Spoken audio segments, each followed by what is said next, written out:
হাইকোর্টে একটা রুল হয়েছে যে জুলাই সনদ এবং গণভোট এটা সংবিধানের বহির্ভূত, এটার উপরে একটি রিট হয়েছে এবং সেখানে বলা হয়েছে সংবিধানের বাইরে কিছু সংবিধানের সাথে মেলে না এমন কোন প্রজ্ঞাপন রাষ্ট্রপতি দিতে পারেন না। তাহলে গত 18 মাস যাবৎ ডক্টর ইউনূসের শাসন আমলে যে 133টা প্রজ্ঞাপন রাষ্ট্রপতি জারি করেছেন, আইনের ভাষায় এগুলো অবৈধ। তো এগুলোর উপরে চ্যালেঞ্জ করে রিট হয়েছে। এখন শুনানি ছিল গতকাল, সরকারের পক্ষ থেকে একটু সময় নেওয়া হয়েছে, এই জন্যে ঠিক শুনানির ফলাফলটা জানা যায়নি, সিদ্ধান্ত হয়নি। তবে স্বরাষ্ট্রমন্ত্রী তিনি তার সালাউদ্দিন আহমেদ তিনি মিডিয়ার সামনে বললেন যে হ্যাঁ, আমিও শুনেছি যে আজকে এই ধরনের একটা রিটের শুনানি হওয়ার কথা। তো আমরা অপেক্ষা করছি যে আদালত কি সিদ্ধান্ত দেয়, সেই বিষয়ের উপর আমরা সংসদে আলোচনা করব। তিনি পরিষ্কার বলেছেন যে আমরা সংসদ সদস্য হিসেবে নির্বাচিত হয়েছি, আমরা কোন সংস্কার কমিশনের সদস্য হিসেবে নির্বাচিত হইনি। তো এই জন্য সংস্কার কমিশন বলে কিছু নাই। এই জন্য বিএনপির এমপিরা শুধু একটি শপথ নিয়েছেন, সেটা হলো এমপি হিসেবে, সংসদ সদস্য হিসেবে। এবং অন্য একটি দলের জোট, জামাত এনসিপির যে জোট, তারা কেন 2টি শপথ নিয়েছে এটি সম্পর্কে তিনি বললেন যে এটা তাদের বিবেচ্য বিষয়, তাদেরকে জিজ্ঞেস করেন। তবে সংবিধানে এই ধরনের কিছু নেই। আমরা সংসদে আলোচনা করে সিদ্ধান্ত নেব কি কি সমস্যা করা হবে, কি কি হবে না ইত্যাদি, কিন্তু আমরা যা করব সংবিধানের মধ্যেই করব। এটা হলো স্বরাষ্ট্রমন্ত্রী বললেন।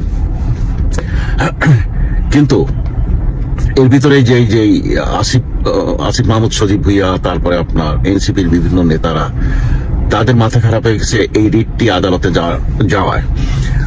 তারা পরিষ্কার বলছেন যে এনসিপির বিভিন্ন নেতা বলছেন যে জুলাইর আন্দোলন নিয়ে, জুলাই বিপ্লবের বিষয় নিয়ে আদালতে যারা যাবে তাদের সাথে সেই আচরণ করা হবে 5 আগস্টে শেখ হাসিনার সাথে যে আচরণ করা হয়েছে। এটা থেকে আরেকটু বাড়িয়ে তাদের নেতাকর্মীরা ফেসবুকে স্ট্যাটাস দিচ্ছে ওই উকিল সাহেবদের ছবি দিয়ে, যারা আদালতে গেছে তাদের ছবি দিয়ে, যেদেরকে যেখানে পাবা সেখানে পিটিয়ে ঝুলিয়ে রাখো। তো তার মানে সেই 5 আগস্টের আগে বা পরের যে মব সন্ত্রাস, সেই একই ভাষায় এই সরকারের আমলে কথা বলছে এনসিপির নেতারা। তার মানে বর্তমানে যে একটি সাংবিধানিক সরকার আসছে, তাদেরকে সংবিধান সম্মতভাবে রাষ্ট্র পরিচালনা করতে দিতে চাচ্ছে না এনসিপি।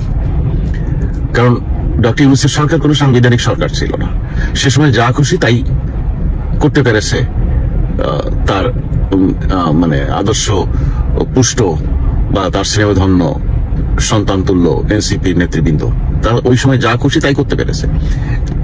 কিন্তু এখন তো সাংবিধানিক সরকার, এখন তো যা খুশি তা করতে পারবে না। এখন যদি যা খুশি তাই করে, তাহলে বুঝতে হবে দেশে এখনো আইনের শাসন প্রতিষ্ঠিত হয়নি। আর যদি আপনারা বলেন হ্যাঁ আইনের শাসন প্রতিষ্ঠিত হয়েছে কারণ এটা সাংবিধানিক সরকার, তাহলে আমরা দেখতে চাই এই হুমকি যারা দিয়েছে তাদের বিরুদ্ধে কি ব্যবস্থা গ্রহণ করা হয়। এটা তো এক ধরনের আদালত অবমাননার অপরাধ। দেশের সংবিধান মেনে আপনি একটি বিষয়ে আদালতে যাবেন, গেলে আপনাকে তারা মবের হুমকি দিবে, তো এটা তো একটা বড় ধরনের অপরাধ। এই পোলাপান্ডাই তো একসময় সাবেক প্রধান বিচারপতিকে যে পিটিএ পদত্যাগে বাধ্য করেছিল, এই পোলাপান্ডাই তো অসংখ্য লয়ারকে পিটিয়েছে আদালতের মধ্যে। যে এরাই তো আওয়ামী লীগের যত নেতাদের দেখেছে আদালতের মধ্যে হিয়ারিং এ গেছে, জামিন নিতে গেছে, বা তাদেরকে ধরে কিভাবে পিটিয়েছে এমনকি মেরে ফেলেছে, এরকম তো এই ডক্টর ইউনূসের আমলে এই বাহিনীই করেছে। এটা তো সবার কাছে ভিডিও আছে, নিউজ আছে, সবাই সাক্ষী। কিন্তু সেটা ছিল একটা মবের সরকারের সময়ের ঘটনা। কিন্তু এখন তো তা না, এখন তো সাংবিধানিক সরকার। তারেক রহমানের উচিত এ বিষয়ে খেয়াল দেয়া এবং কঠিন হস্তে আইনের শাসন প্রতিষ্ঠিত করা। একটি চিঠি দেখলাম ডক্টর ইউনূস এই 12 তারিখে নির্বাচনের 2 দিন আগে 10 ফেব্রুয়ারি তারিখে নিজেই নিজেকে আগামী 1 বছরের জন্য ভিভিআইপি প্রোটোকল দেওয়ার জন্য আইন সংশোধন করে তিনি এটা জারি করে গেছেন। তো আসলে ওই আইনটায় আপনার রাষ্ট্রপতি বা প্রধানমন্ত্রী বা বিরোধী দলীয় নেত্রী অথবা প্রধান উপদেষ্টা তারা 3 মাসের জন্য এই নিরাপত্তা পান, SSF নিরাপত্তা প্রোটোকল পান দেশের মধ্যে, দেশের বাইরে না, শুধু দেশের মধ্যে এটা পান। কিন্তু ইউনুস কি করলো, তার একার জন্য, বাকিগুলোকে কিন্তু চেঞ্জ করেনি, বাকিগুলো 3 মাসের জন্য আছে, দেশের ভেতরে প্রোটোকল পাবে। ইউনুস কি করলো, তা শুধু তার একার জন্য 1 বছরের জন্য প্রোটোকল করলো দেশে এবং বিদেশে সবখানে। এটা তো অন্যায়, এটা তো একেবারে অন্যায়। তারেক রহমানের কাছে আহ্বান জানাবো, এই যে সংশোধন উনি করেছেন এটা আপনারা ক্যান্সেল করুন এবং তার যতটুকু প্রোটোকল পাওয়া উচিত 3 মাসের জন্য সেটা দিয়েই এটা শেষ করুন। কারণ এই ভদ্রলোক দেশের অনেক ক্ষতি করে ফেলেছে, আইনের শাসন কোথাও রাখেনি। তো এই লোকটাকে আপনারা, আমি জানি আপনারা সাইজ করবেন না, কারণ আপনি নিজেই তো লন্ডন থেকে ফিরে এসেছেন, নিজের অনেকটা কৃতজ্ঞতার উপরে আপনার মামলাগুলো স্থগিত করেছেন ডক্টর ইউনুস, আপনাকে দেশে ফিরিয়ে এনে প্রোটোকল দিয়েছেন। আপনি যখন একজন সাধারণ নাগরিক, নির্বাচিত কেউ নন, তখন আপনাকে প্রধানমন্ত্রীর প্রোটোকল SSF দিয়েছে। অতএব আপনি যে খুব বেশি তার বিরুদ্ধে করবেন আমার তো মনে হয় না। তারপরেও আইনের কথা এবং দেশবাসীর কথা, তাই আপনার প্রতি আহ্বান জানালাম, বিষয়টি ভেবে দেখবেন। কারণ এদেশ সবার, এই দেশ এই 2-3 জন মানুষের না। পল কাপুর আসছেন, উনি দিল্লিতে আছেন, উনি আজকে ঢাকায় আসবেন সন্ধ্যায়। তারপরে এসে উনি প্রথমে দূতাবাসের, আমেরিকান দূতাবাসের কর্মকর্তাদের সাথে বসবেন, সেখানে থেকে ওই মিটিং থেকে আপডেট নেবেন যে বিষয়গুলো উনি এখানে আগামী 3 দিন থেকে আলোচনা করবেন, মিটিং করবেন, যেসব বিষয়গুলোর উপরে, সে বিষয়গুলোর উপর দূতাবাসের কোনো পরামর্শ, বক্তব্য, আপডেট থাকলে সেগুলো উনি নেবেন। এবং ওনার একটা বড় কনসার্ন হলো, উনি গবেষণা, ওনার একটা বই আছে, গবেষণা বই, সেটা হলো এই আপনার টেরোরিজম সম্পর্কে, ধর্মীয় মতবাদ এবং টেরোরিজমের বিষয় নিয়ে।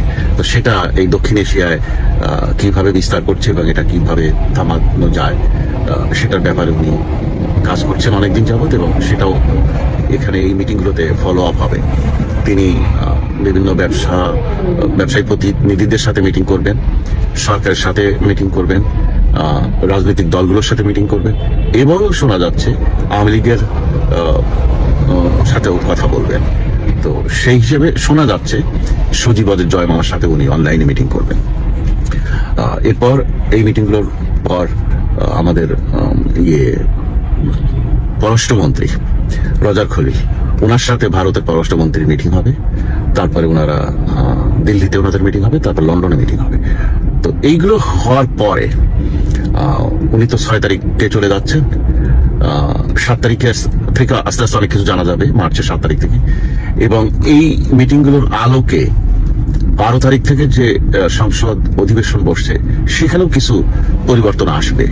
তা সেটা অতটা ভিজুয়ালাইজ হয় কিনা জনগণের কাছে আমি জানি না, কারণ বিষয়টা তো অন্য লেভেলের হিসাব হচ্ছে। এই জন্য যে বিষয়গুলোর সাথে বিদেশিরা বেশি জড়িত সেগুলো খুব বেশি ওপেন হয় না বাংলাদেশের রাজনীতিতে।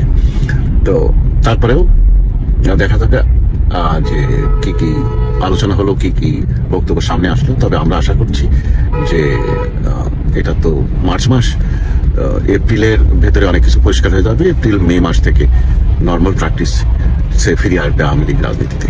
কথা হবে আগামীকাল। সবাই ভালো থাকুন।